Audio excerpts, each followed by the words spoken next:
ಎಲ್ರಿಗೂ ನಮಸ್ಕಾರ. 5 ಮಿನಿಟ್ಸ್ ವಿಜ್ಞಾನಕ್ಕೆ ಮತ್ತೆ ಸ್ವಾಗತ. ಇಂದು ನಾವು 2000 ವರ್ಷಗಳಷ್ಟು ಹಳೆಯದಾದ ಆದರೆ ಇವತ್ತಿನ ಜಗತ್ತಿಗೆ ಒಂದು ಸೂಪರ್ ಮೈಂಡ್ಸೆಟ್ ಹ್ಯಾಕ್ ಆಗಿರೋ ಸ್ಟೋಯಿಸಿಸಂ ಬಗ್ಗೆ ಮಾತಾಡೋಣ. ಒಂದು ಕ್ಷಣ ಕಲ್ಪಿಸ್ಕೊಳ್ಳಿ, ನಮ್ಮ ಇಡೀ ಜೀವನದ ಸಂಪಾದನೆ, ನಾವು ಕಷ್ಟಪಟ್ಟು ಕಟ್ಟಿದ್ದೆಲ್ಲ ಒಂದೇ ಒಂದು ಕ್ಷಣದಲ್ಲಿ ಕಣ್ಣು ಮುಂದೆ ನಾಶವಾದರೆ ನಮ್ಮ ಪ್ರತಿಕ್ರಿಯೆ ಹೇಗಿರುತ್ತೆ ಗೊತ್ತಾ? ಇದು ಕೇವಲ ಒಂದು ಕಾಲ್ಪನಿಕ ಪ್ರಶ್ನೆ ಅಲ್ಲ. ಸುಮಾರು ಕ್ರಿಸ್ತಪೂರ್ವ 300ರಲ್ಲಿ ಝೀನೋ ಅನ್ನೋ ಒಬ್ಬ ಶ್ರೀಮಂತ ವ್ಯಾಪಾರಿಗೆ ಇದು ನಿಜವಾಗ್ಲೂ ನಡೆದಿತ್ತು. ಅವನ ಸಂಪೂರ್ಣ ಸಂಪತ್ತು, ಅವನ ಇಡೀ ಸರಗು, ಎಲ್ಲವೂ ಇದ್ದ ಹಡಗು ಮುಳುಗೋಯ್ತು. ಒಂದೇ ನಿಮಿಷದಲ್ಲಿ ಆತ ಬೀದಿಗೆ ಬಂದ. ಆದರೆ ಝೀನೋ ಕುಸಿದು ಹೋಗ್ಲಿಲ್ಲ. ಬದಲಾಗಿ ಆ ದುರಂತ ಅವನ ಜೀವನದ ದಿಕ್ಕನ್ನೇ ಬದಲಾಯಿಸ್ಬಿಡ್ತು. ಅದು ಒಂದು ಹೊಸ, ತುಂಬಾನೇ ಶಕ್ತಿಯುತವಾದ ಚಿಂತನೆಗೆ ಜನ್ಮ ನೀಡ್ತು. ಆ ಹೊಸ ಚಿಂತನೆಯೇ ಸ್ಟೋಯಿಸಿಸಂ. ಇದು ಕೇವಲ ಒಂದು ಹಳೆಯ ಫಿಲಾಸಫಿ ಅಲ್ಲ, ಇದು ಒಂದು ಪ್ರಾಕ್ಟಿಕಲ್ ಟೂಲ್ ಕಿಟ್. ನಮ್ಮ ಕಂಟ್ರೋಲ್ನಲ್ಲಿ ಇಲ್ಲದ ವಿಷಯಗಳಿಗೆ ನಾವು ಹೇಗೆ ಪ್ರತಿಕ್ರಿಯಿಸ್ತೀವಿ ಅನ್ನೋದನ್ನೇ ಬದಲಾಯಿಸುವ ಒಂದು ಅದ್ಭುತ ವಿಧಾನ ಇದು. ಈಗ ನೋಡಿ, ಸ್ಟೋಯಿಸಿಸಂ ಅಂದ್ರೆ ಎಮೋಷನ್ಲೆಸ್ ಆಗಿ ರೋಬೋಟ್ ಥರ ಇರೋದು ಅಂತ ತುಂಬ ಜನ ಅಂದುಕೊಳ್ತಾರೆ. ಆದರೆ ಅದು ಖಂಡಿತ ನಿಜವಲ್ಲ. ಇದು ನಮ್ಮ ಭಾವನೆಗಳನ್ನು ಹತ್ತಿಕ್ಕೋದಲ್ಲ, ಬದಲಿಗೆ ಅವುಗಳನ್ನು ಅರ್ಥ ಮಾಡಿಕೊಂಡು ನಮ್ಮ ಒಳಗಿನ ಶಕ್ತಿಯನ್ನ, ನಮ್ಮ ಮನಸ್ಥಿತಿಯನ್ನ ಇನ್ನಷ್ಟು ಬಲಪಡಿಸ್ಕೊಳ್ಳೋದು. ಸರಿ, ಈಗ ಸ್ಟೋಯಿಸಿಸಂನ ಅತ್ಯಂತ ಮುಖ್ಯವಾದ ಕೋರ್ ಐಡಿಯಾ ಬಗ್ಗೆ ನೋಡೋಣ. ಇದನ್ನರ್ಥ ಮಾಡ್ಕೊಂಡ್ರೆ ನಮ್ಮ ಜೀವನದ ಅರ್ಧ ಚಿಂತೆಗಳು ಮಾಯವಾದಂತೆ. ಅದನ್ನ ಡೈಕಾಟಮಿ ಆಫ್ ಕಂಟ್ರೋಲ್ ಅಥವಾ ನಿಯಂತ್ರಣದ ದ್ವಂದ್ವತೆ ಅಂತ ಕರೀತಾರೆ. ಕೇಳೋಕೆ ಸ್ವಲ್ಪ ಕಾಂಪ್ಲಿಕೇಟೆಡ್ ಅನ್ಸಿದ್ರೂ ಇದು ತುಂಬಾನೇ ಸರಳ ಮತ್ತು ಪವರ್ಫುಲ್ ಐಡಿಯಾ.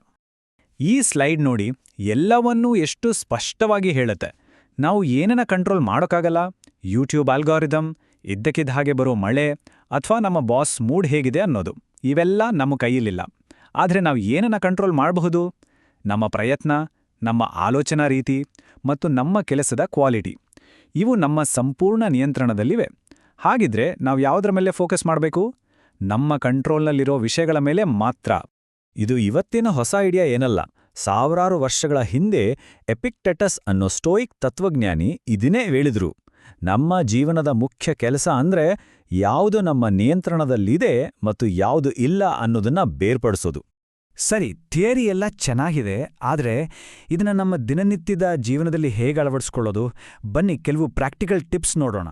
ಸ್ಟೋಯಿಕ್ಗಳು 4 ಮುಖ್ಯ ಸದ್ಗುಣಗಳನ್ನ ತಮ್ಮ ದಾರಿದೀಪ ಅಂದ್ಕೊಂಡಿದ್ರು: ಜ್ಞಾನ, ಧೈರ್ಯ, ಸಂಯಮ ಮತ್ತು ನ್ಯಾಯ.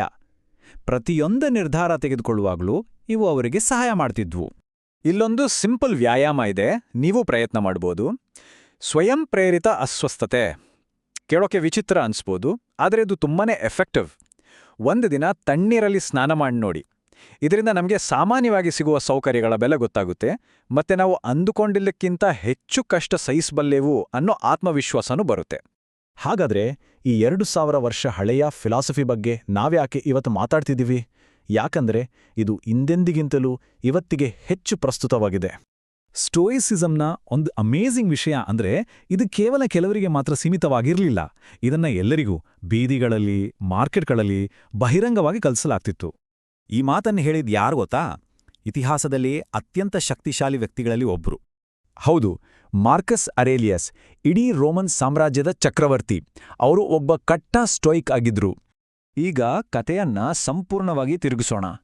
ಇನ್ನೊಬ್ಬ ಪ್ರಸಿದ್ಧ ಸ್ಟೋಯಿಕ್ ಎಪಿಕ್ಟೆಟಸ್ ಬಗ್ಗೆ ಕೇಳೋಣ. ಅವ್ರ ಹೆಸರಿನ ಅರ್ಥವೇ ಕೊಂಡುಕೊಂಡಿದ್ದು ಅಥವಾ ಪಡೆದದ್ದು ಅಂತ. ಯಾಕಂದ್ರೆ ಅವರು ಒಬ್ಬ ಗುಲಾಮರಾಗಿದ್ರು. ಆ ರೇಂಜ್ ಯೋಚನೆ ಮಾಡಿ. ಒಬ್ಬ ಗುಲಾಮ್ನಿಂದ ಹಿಡಿದು ಒಬ್ಬ ಚಕ್ರವರ್ತಿವರೆಗೆ ಪ್ರತಿಯೊಬ್ಬರಿಗೂ ಈ ತತ್ವಶಾಸ್ತ್ರ ದಾರಿ ತೋರಿಸಿದೆ. ಅಷ್ಟೇ ಅಲ್ಲ, ಸ್ಟೋಯಿಕ್ಗಳು ತಮ್ಮ ಕಾಲಕ್ಕಿಂತ ತುಂಬಾನೇ ಮುಂದಿದ್ರು. ಕಾಸ್ಮೋಪಾಲಿಟನ್ ಅಂದ್ರೆ ವಿಶ್ವ ನಾಗರಿಕ ಅನ್ನೋ ಕಾನ್ಸೆಪ್ಟ್ ತಂದ್ರು. ಸಮಾನತೆ ಬಗ್ಗೆ ಮಾತಾಡಿದ್ರು. ಮಹಿಳೆಯರಿಗೂ ಶಿಕ್ಷಣ ಬೇಕು ಅಂತ ವಾದಿಸಿದ್ರು. ಇದೆಲ್ಲ ಆ ಕಾಲಕ್ಕೆ ಕ್ರಾಂತಿಕಾರಿಯಾಗಿತ್ತು. 27 ಇದು ನೆಲ್ಸನ್ ಮಂಡೇಲಾ ಅವರು ಜೈಲಿನಲ್ಲಿ ಕಳೆದ ವರ್ಷಗಳ ಸಂಖ್ಯೆ. ಆ ಕಷ್ಟದ ಸಮಯದಲ್ಲಿ ಅವರು ತಮ್ಮ ಮನಸ್ಸನ್ನು ಗಟ್ಟಿಯಾಗಿಟ್ಕೊಳ್ಳಲು ಮಾರ್ಕಸ್ ಅರೇಲಿಯಸ್ ಅವರು ಬರಹಗಳನ್ನು ಓದ್ತಿದ್ರು. ಸ್ಟೋಯಿಕ್ ತತ್ವಗಳು ಅವರಿಗೆ ಶಕ್ತಿ ನೀಡಿತ್ತು. ಇದು ಬರೀ ಇತಿಹಾಸ ಅಂದ್ಕೋಬೇಡಿ. ಇವತ್ತಿನ ಆಧುನಿಕ ಸೈಕೋಥೆರಪಿಗಳಾದ ಆರ್ಇಬಿಟಿ ಮತ್ತು ಲೋಗೋಥೆರಪಿಯ ಮೂಲವೇ ಸ್ಟೋಯಿಸಿಸಂ. ನಮ್ಮ ಭಾವನೆಗಳಿಗೆ ಕಾರಣ ಘಟನೆಗಳಲ್ಲ, ಬದಲಿಗೆ ಆ ಘಟನೆಗಳ ಬಗ್ಗೆ ನಾವು ಮಾಡುವ ಆಲೋಚನೆಗಳು ಅನ್ನೋದು ಸ್ಟೋಯಿಕ್ ತತ್ವ. ಸಂತೋಷವಾಗಿರಲು ಇನ್ನಷ್ಟು ವಸ್ತುಗಳು ಬೇಕು, ಇನ್ನಷ್ಟು ಸಾಧನೆ ಬೇಕು ಅಂತ ಹೇಳೋ ಈ ಜಗತ್ತಿನಲ್ಲಿ ಸ್ಟೋಯಿಸಿಸಂ ನಿಜವಾದ ಮೌಲ್ಯ ಹೊರಗಿಲ್ಲ, ನಮ್ಮೊಳಗೆ ಇದೆ ಅಂತ ನಮಗೆ ನೆನಪಿಸುತ್ತೆ. ಹಾಗಿದ್ದರೆ ಕೊನೆಯದಾಗಿ ಈ ಪ್ರಶ್ನೆ ಬಗ್ಗೆ ಯೋಚಿಸೋಣ. ನಮ್ಮ ನಿಜವಾದ ಮೌಲ್ಯ ಇರೋದು ನಮ್ಮ ಹತ್ರ ಏನಿದೆ ಅನ್ನೋದ್ರಲ್ಲಿ ಅಲ್ಲ, ಬದಲಿಗೆ ನಾವು ಎಲ್ಲವನ್ನೂ ಕಳೆದುಕೊಂಡಾಗ ಹೇಗೆ ಪ್ರತಿಕ್ರಿಯಿಸ್ತೀವಿ ಅನ್ನೋದ್ರಲ್ಲೇ ಇರಬಹುದೇ?